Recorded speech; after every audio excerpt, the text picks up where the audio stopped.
Well, for more on that failed rescue attempt in Yemen and the Israeli airstrikes in Syria, I spoke to P.J. Crowley. He's a fellow at the George Washington University Institute for Public Diplomacy and Global Communication.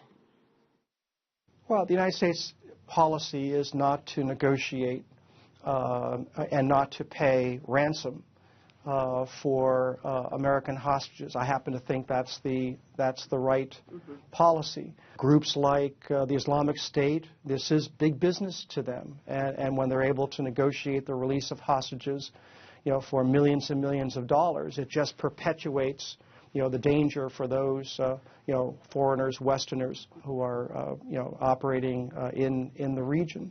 The United States believed that, its hostage was in danger. In fact, there had been statements from AQAP that he would be killed, and it took an appropriate action. Unfortunately, it didn't work out as we would have hoped. Let's talk about the Israeli airstrikes in Syria. Clearly not the first time the Israelis have launched airstrikes in Syria. No clear confirmation or denial from the Israelis, which is also standard operating procedure. Do you expect Syrians, with all the stuff they have going on, to retaliate for this? I don't expect Syria, to retaliate. These kinds of interdictions by Israel have happened in the past, and Syria tends to say more than they actually do. But it highlights the dilemma of the Syrian crisis. It's not one war; it's several wars that overlap.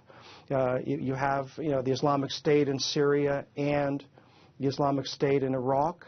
And obviously you have the United States engaged in Iraq, and you have Iran engaged in Iraq. Syria is a contest between Saudi Arabia and Iran for preeminence in the region.